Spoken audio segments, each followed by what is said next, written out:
voilà, je vous retrouve pour présenter mon bilan mensuel filmographie du mois de juin. Pardon.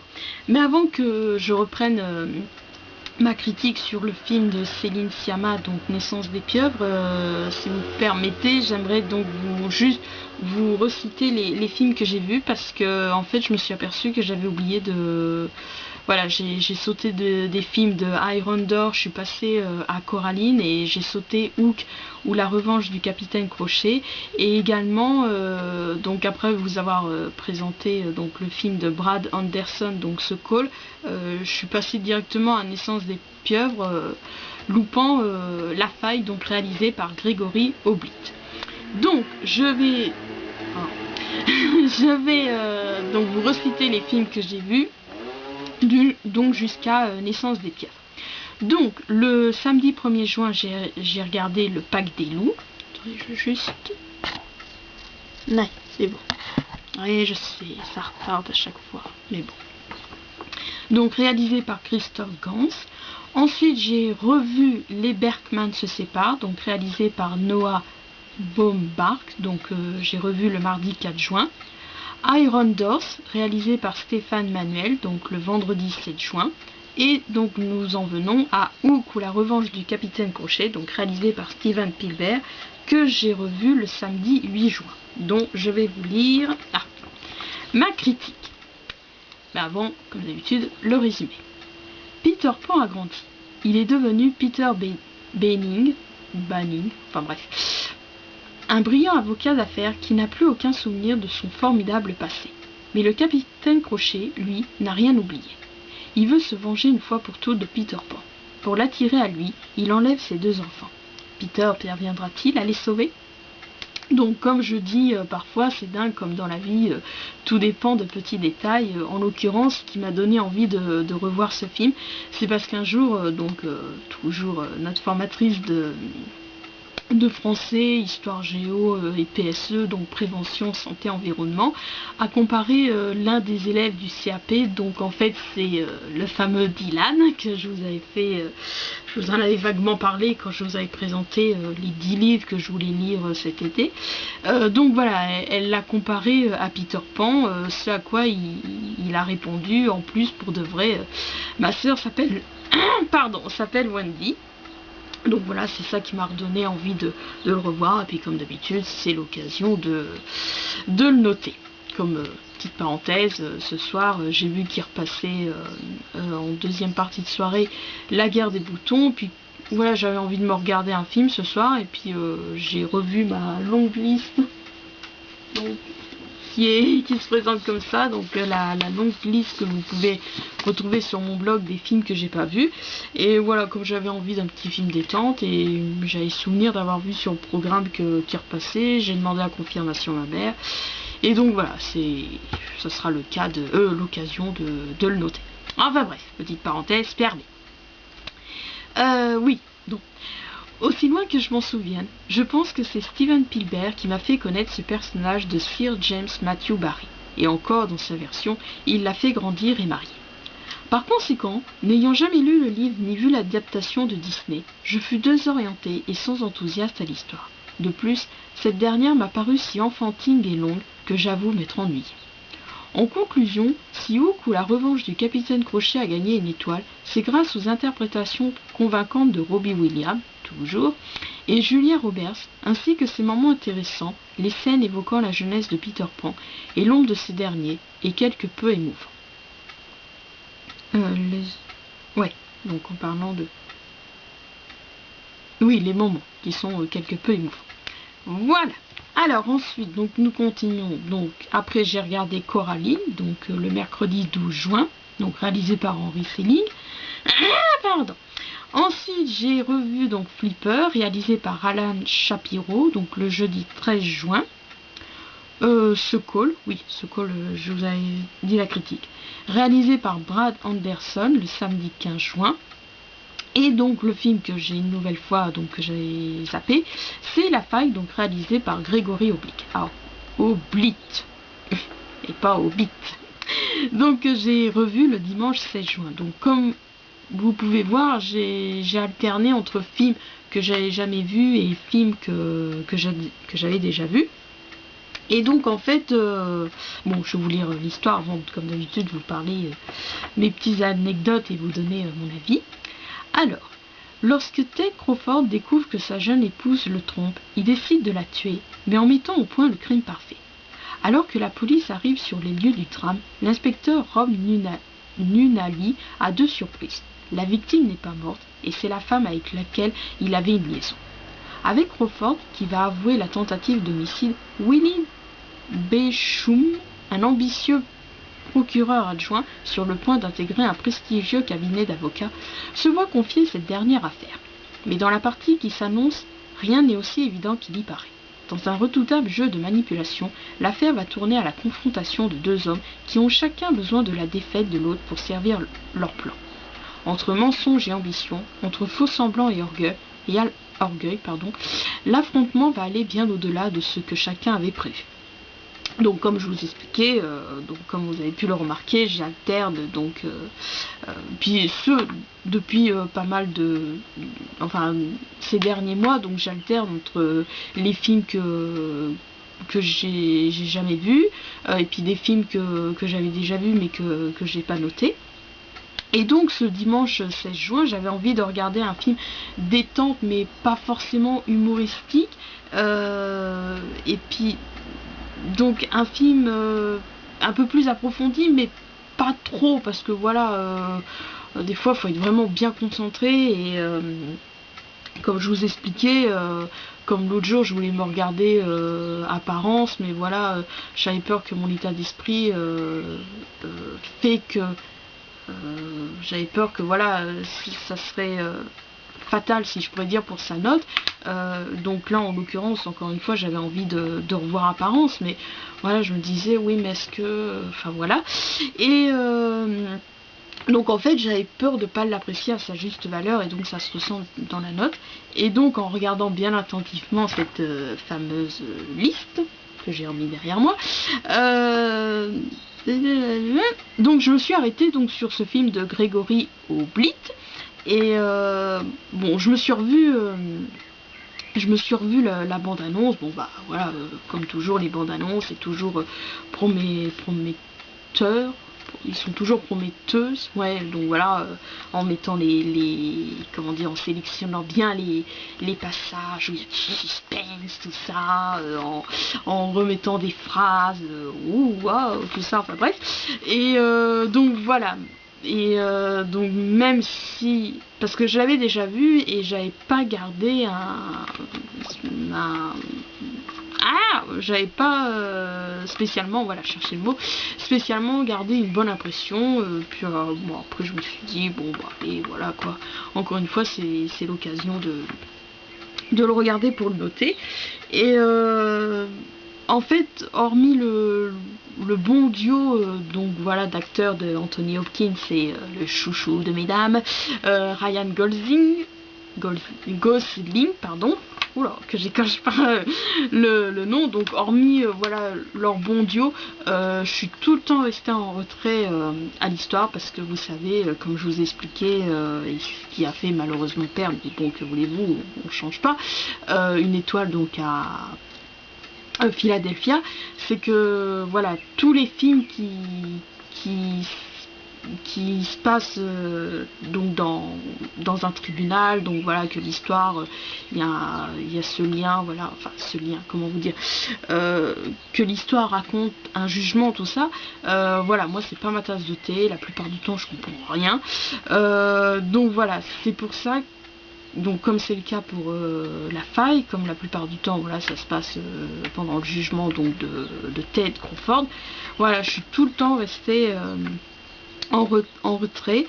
Et donc voilà, je relis comme d'habitude ma critique, et voilà, donc j'ai pas tout bien cerné, voilà, ce qui fait que je lui ai mis qu'une étoile. Enfin. Alors ensuite, donc nous reprenons avec Naissance des pieuvres, donc que j'ai regardé le mercredi 19 juin. Alors, où est-ce qu'il... Ah, il est là. Donc j'en étais à vous lire le résumé. Ouais. pardon. Donc, Naissance des pieuvres, réalisée par Céline Sciamma. Pendant l'été de leurs 15 ans, 3 adolescentes vivent difficilement l'attente de leur sexualité. Marie traîne souvent avec Anne, qui est complexée sur son physique et espère être aimée de François, membre de l'équipe de water polo. Au club de natation synchronisé, pendant qu'Anne entraîne les poussines, Marie observe avec une curiosité troublée Floriane, la capitaine de l'équipe Mini. En échange de l'entrée dans la piscine pendant les entraînements, Marie sert de chaperon à Floriane pour pouvoir voir François le soir. Cependant, malgré une réputation de fille facile, Floriane appréhende sa première fois et finit par s'en confier à Marie. Comme je l'annonce dans ma critique de Tomboy, lorsque je prends connaissance d'un film et d'un livre qui ont pour thème l'homosexualité, vous pouvez être sûr qu'à presque tous les coups, je suis. Je fus donc bien évidemment intéressé par ce film, mais comme vous avez peut-être pu le lire dans ma critique de Tomboy, il m'avait quelque peu déçu. Aujourd'hui, les 2 principales raisons qui m'ont donné envie de le revoir pour la 3e fois, c'est dû au temps qui, comme vous savez, me fait tourner vers des films où l'on retrouve l'élément de l'eau, et le fait de retrouver tous les dimanches Louise Blacher dans la série Soda. Son personnage dans le film de Céline Sciamma est assez intéressant. Quelque peu immature, j'y ai décelé que ce comportement dissimulait une complexité par rapport à son corps. Aussi, elle semble se réfugier dans la nourriture due à l'absence de sa mère, les parents n'étant jamais présents. De plus, c'est elle qui évolue le plus par rapport à Marie et Floriane, suite à sa rencontre avec François, qui est ma scène préférée. En revanche, je n'ai pas aimé Floriane. Fière, elle dispose de la naïveté de Marie pour jouer avec les sentiments de cette dernière. Contrairement donc à Tomboy, je juge le scénario pas assez approfondi, semblant être uniquement destiné à des adolescentes de 14-15 ans qui découvrent la sexualité et ou se questionnent sur l'orientation de cette dernière. En conclusion, malgré une fin intéressante, mise en valeur par sa BO, Naissance des pieuvres m'a quelque peu ennuyé. Et donc j'ai mis une étoile. Alors ensuite, oui.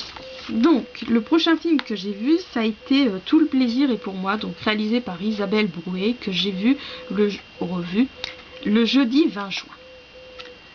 Donc, l'histoire. Louise sait ce qu'elle veut dans la vie, et la vie la gâte. Elle est libre, fougueuse, heureuse. Tout va bien pour elle. Jusqu'au jour où, à la veille de présenter son petit ami à ses parents, elle perd soudain son plaisir sexuel. Alors qu'elle panique et se lance désespérément dans une folle quête pour l'eau. Alors elle panique et se lance désespérément dans une folle quête pour le retrouver. Ah oui.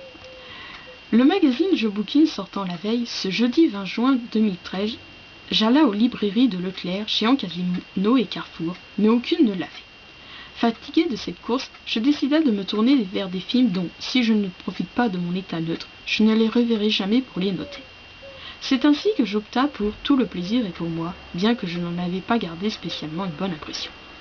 En effet, sans faire de jeu de mots par rapport au sujet de l'histoire, je juge qu'Isabelle Brouet signe ici un scénario cucu où les dialogues volent ras les pâquerettes. Et ce n'est certainement pas le personnage de Louise qui va arrondir les ongles, tant cette dernière m'a paru égoïste. Certes, j'ai apprécié retrouver Philippe Duclos, qui interprétait le proviseur dans Les Profs, et le moment où Louise se rend au salon de thé avec sa voisine est sympathique, mais il n'en reste pas moins vide, ennuyeux et s'abandonnant au n'importe quoi.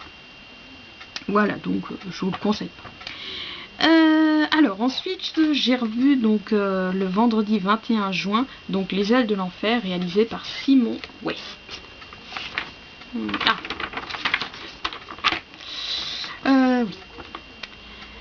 Cameron Poe est un ranger de l'armée des États-Unis.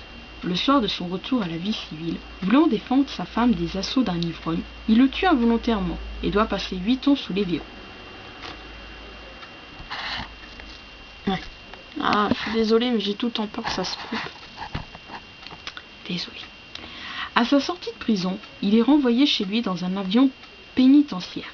Mais ce dernier contient aussi des criminels extrêmement dangereux qui parviennent à prendre le contrôle de l'appareil. Alors que les fédéraux au sol envisagent de détruire l'avion, le maréchal Vince Larkin s'y oppose, persuadé que Cameron est leur allié. Donc certes, je lui reproche quelques longueurs, mais Les Ailes de l'Enfer n'en reste pas moins un sympathique divertissement, dû notamment à son beau scénario, et le duo Cage Potter, donc Cage qui interprète donc Cameron Poe et Monica Potter qui interprète je sais plus son petit nom, enfin bref, donc qui forment un couple attendrissant. Et enfin, les années d'emprisonnement rythmées de correspondances de lettres sont quelque peu émouvantes. Voilà. Alors ensuite, le dimanche 23 juin, j'ai revu Le Village, donc réalisé par M. Night Shyamalan. Donc je vais vous lire le résumé. Une petite communauté isolée vit dans la terrifiante certitude qu'une race de créatures mythiques peuple les bois entourant le village. Cette force maléfique est si menaçante que personne n'ose s'aventurer au-delà des dernières maisons, et encore moins pénétrer dans les bois. Le jeune Lucius Hunt, un garçon entêté, est cependant bien décidé à aller voir ce qui se cache par-delà des limites du village, et son audace menace de changer à jamais l'avenir de tous. Donc après m'être assoupi ce samedi 22 juin, donc oui, je vois qu'il est que 5h de l'après-midi et donc voilà, j'hésite à me regarder un film parce que voilà, moi quand je regarde un film dans l'après-midi, pour moi c'est trop d'en regarder un autre le soir, ou alors quand je sais que, notamment c'est souvent le dimanche parce que voilà, bon un peu moins maintenant, mais c'est vrai qu'il y a des dimanches je m'ennuyais et pareil un peu voilà, et donc voilà, pour moi qui dit dimanche dit regarder un film. C'est pour ça qu'à un moment donné j'avais voulu créer ce rendez-vous, tout comme c'est lundi que lisez-vous, j'avais envie de créer ce rendez-vous c'est dimanche que regardez-vous. Enfin bref, mais après je m'étais aperçu que voilà, on pouvait pas savoir ce qu'on allait regarder dimanche prochain. Enfin bref, et mais quand je sais, voilà, quand il y a un film qui va passer à la télé et que je suis sûre que je vais regarder, bah là, en l'occurrence, bah, je me permets de regarder un film le dimanche après-midi. Et donc voilà, j'hésitais, je me dis je regarde pas, tout ça, je me suis dit bon allez, tant pis, je regarde. Donc c'était, oui, donc je me disais bon allez, je regarde quand même un film. Alors mentalement je me recitais les films donc qui étaient dans mon dossier film à voir, et il y avait le film Détachement, donc j'ai pas noté son réalisateur. En fait c'était un film, je connaissais de titres comme ça, j'avais souvenir vaguement de son histoire, parce qu'en fait c'était dans Alice in Info, ils avaient fait une fois un dossier sur voilà, en fonction des titres et des noms de certains acteurs, voilà, on confondait par exemple Donnie Darko avec Donnie Brasco. Oui, je crois que je l'ai noté. Ouais, enfin bref. Et donc c'était le cas donc pour aussi l'acteur Adam Brody et Adrien Brody. Et donc pour présenter ce dernier, ils avaient mis la bande-annonce du film Détachement. Et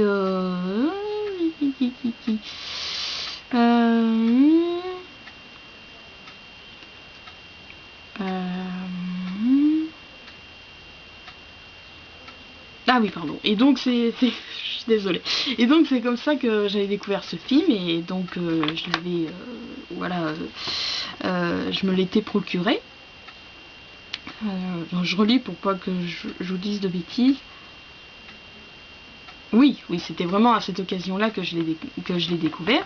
Et donc voilà, il commençait à s'éterniser dans mon dossier film à voir. Et puis je me suis dit, bah tiens, ça va être l'occasion de le regarder. Alors je commence à le regarder, tout ça, je suis saisie dès la première seconde qu'on voit donc cet acteur, Adrien Brody. Mais en fait, ce qui m'a perturbée, c'est parce qu'en fait, ma mère, elle l'a découvert... ouais, si je me trompe pas, elle l'a découvert donc dans ce film Le Village. Et bon, pour ceux qui l'ont vu, vous savez que dans Le Village, il fait un peu un débile, tout ça. Et voilà, depuis, elle le voit tout le temps comme ça. Elle a l'impression que qu'il est réellement débile, alors que c'est faux, puisque voilà, c'est un acteur assez bon. Je vois, il est superbe dans le pianiste, et donc ça m'a perturbée parce que voilà, j'arrêtais pas de penser après à Le Village. Donc je me suis dit bon allez tant pis, donc j'ai coupé court à Détachement. Je croyais qu'on l'avait, Le Village, mais en fait non, donc je me le suis procuré et donc je l'ai regardé le dimanche 23 juin. Et alors que je vous dis là, donc ça va être sur l'autre feuille. Ah, bon, allez. Mince. Ah, elle est là. Oui, alors ça partait bien, si je pourrais dire, Le Village, voilà, des génériques, j'ai été prise, voilà, dans l'ambiance due à la musique, mais voilà, très vite, cette ambiance, ça s'est essoufflé, et donc voilà, après je m'étais dit, peut-être c'est parce que je l'avais déjà vu, donc je connaissais la chute. C'est vrai qu'il y a des films comme ça, il faut vraiment les voir qu'une fois pour voilà, pour toujours garder un bon souvenir. Et bon, toutefois, bon, c'est pour ça que je lui ai mis 2 étoiles. Toutefois, je trouve que Le Village a certaines qualité entre guillemets, si je pourrais dire, parce que voilà, il y a des bons moments, notamment les scènes où Lucius et Ivy sont ensemble sur les marches du perron, ainsi que lorsque cette dernière va voir Noah, donc interprété par Adrien Brody. Donc nous avons donc également droit à une bonne brochette d'acteurs, donc Joaquin Phoenix, Adrien Brody, Sigourney Weaver, pour ne citer que. Et donc ça m'a permis de lui pardonner le fait qu'au bout d'1h15, je trouvais que le film devenait long. Et donc voilà, en conclusion, je trouve que donc Shyamalan avait une bonne idée, mais je trouve qu'il l'a mal exploité, et ce qui fait qu'il m'a laissé vraiment sur ma faim. Voilà. Alors ensuite le lundi 24 juin, donc pareil, en deuxième partie de soirée, il est passé sur Arte, le film d'Alfred Hitchcock, Frenzy. Donc je vais vous lire le résumé. Londres est terrorisée par une succession de meurtres dont l'auteur demeure inconnu. Des femmes meurent étranglées par une cravate que l'assassin laisse au cou de ses victimes. Donc c'est mon premier et sûrement dernier Hitchcock que j'ai vu. Je me souviens que j'avais voulu en fait pendant une période, c'était durant un été, il y a peut-être, je sais pas, ça passe tellement vite les années maintenant, ils avaient passé, je sais plus quel jour c'était, mais ils passaient voilà une émission, c'était sur Froide, et voilà, ils passaient des films comme ça d'horreur, je crois que je vous en avais déjà fait part, enfin bref, et donc voilà, c'était il y avait, je me souviens, il y avait Shining, il y avait Rosemary Baby, ils avaient passé Fog,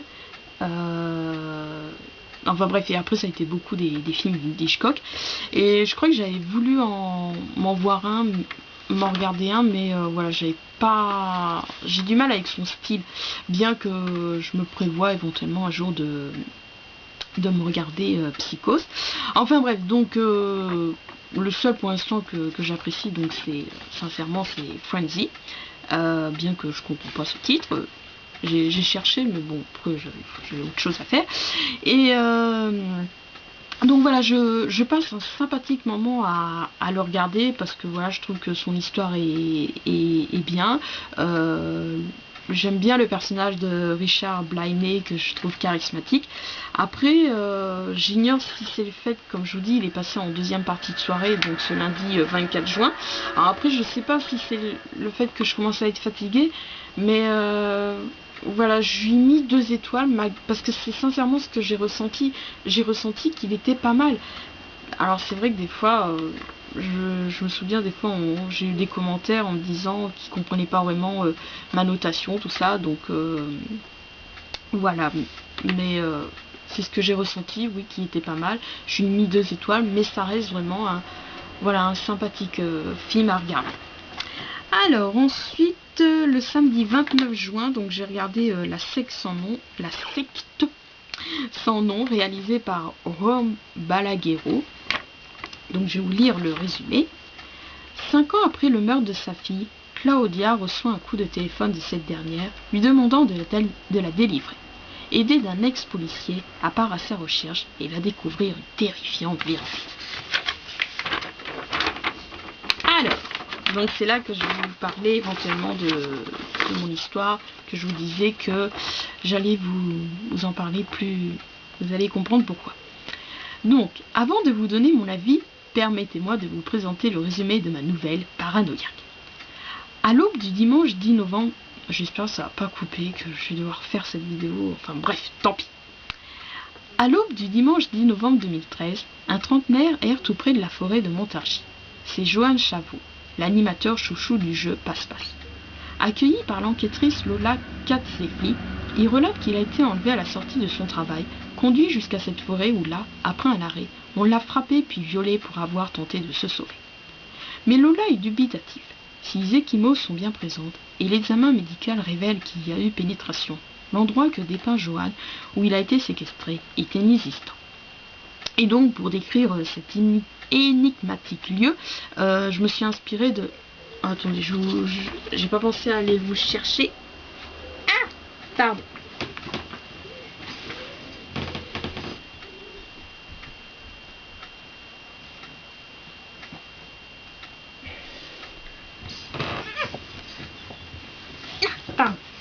Donc, pour le décrire, j'ai décidé de m'inspirer de l'illustration de Thierry Alba, donc du château, donc dans le roman Le Château de tous les dangers de Philippe Barbeau et Roger Judel. Et donc ça m'a donné envie de voilà, comme je vous expliquais, de faire des recherches sur des romans où il y a le thème des sectes. Et ah oui. Et donc parmi, j'en avais trouvé donc sur le site Babelio. Ah. Et donc parmi les livres qu'ils ont présentés, il y avait donc le livre La secte sans nom. Et bon, je suis consciente qu'il y a des titres comme ça qu'on retrouve, bon, que l'histoire c'est pas la même, mais voilà, je me disais la secte sans nom, tout ça. Puis après, quand j'ai fait des recherches, donc j'ai appris que c'était le